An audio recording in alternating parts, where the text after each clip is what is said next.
विश्व इतिहास में सम्राट अशोक एक महत्वपूर्ण व्यक्ति है। ब्राह्मण उनसे इतनी घृणा करते थे कि उनका नाम भारत के इतिहास से मिटा दिया गया। उनका नाम लंबे समय तक भारतवासियों के लिए अछूत रहा। जब ब्रिटिश पुरातत्वविदों ने भारत में बौद्ध धर्म के गौरवशाली इतिहास की खोज की, तभी बौद्ध भारत पर ब्राह्मणवादी आक्रमण के मलबे से अशोक को बाहर निकाला जा सका। ब्राह्मण इस महापुरुष को बदनाम करने का कोई मौका नहीं छोड़ते, जिन्हें चार्ल्स एलन ने अपनी अशोक की जीवनी में भारत का संस्थापक पिता कहा है। साहित्य उत्सव में आरएसएस के तिवारी ने कहा कि अशोक महान नहीं थे, बल्कि उनके दादा चंद्रगुप्त मौर्य महान थे, क्योंकि उन्हें चाणक्य ने शिक्षा दी थी। अब इतिहास गवाह है कि भारत में कई हस्तियों के साथ चाणक्य नाम जोड़ा जाता है, जिससे उनके अस्तित्व की ऐतिहासिकता पर संदेह पैदा होता है।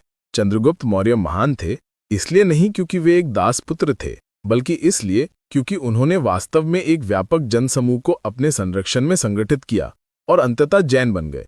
मूल प्रश्न यह है कि यदि वे ब्राह्मण कौटिल्य से इतने प्रभावित थे, तो उन्होंने जैन बनना क्यों चुना? इस प्रश्न का उत्तर ब्राह्मणों को ही देना चाहिए।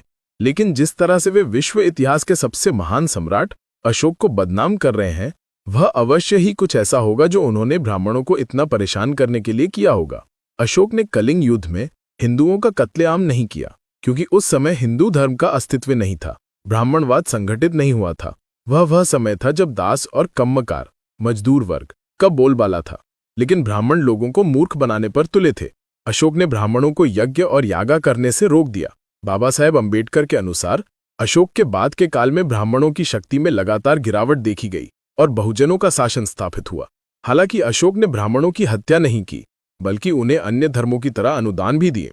लेकिन अपना प्रभुत्व खो चुके ब्राह्मणों ने अशोक के पोते बृहद्रथ की हत्या करके बदला लिया, और उसकी हत्या करने वाला पुष्यमित्र शुंग था, जिसने शांतिप्रिय भिक्षुओं का सिर कलम कर दिया था। अशोक ने जो किया वह असाधारण था। उसने कूटनीति और धम्म के माध्यम से लोगों का दिल जीत लिया। उसने दुनिया में बुद्ध शासन की सच्ची स्थापना की। आज बौद्ध धर्म के लिए अशोक ने जो किया, उसके लिए बौद्ध धर्मावलंबी उनके बहुत आभारी हैं। अशोक समकालीन भारत के लिए महत्वपूर्ण है, क्योंकि उनके 4 सिंह भारत के राज चिन्ह के माध्यम से निर्भीक सत्य का उद्घोष करते हैं। अशोक को बदनाम करना भारत के गौरवशाली इतिहास की विरासत को बदनाम करने के समान है। लेकिन ब्राह्मणों को कभी भी एक देश के रूप में भारत की चिंता नहीं रही। उनकी नीति आज भी लोगों को जाति के आधार पर बांटती है। लेखक है मंगेश दहीवाले।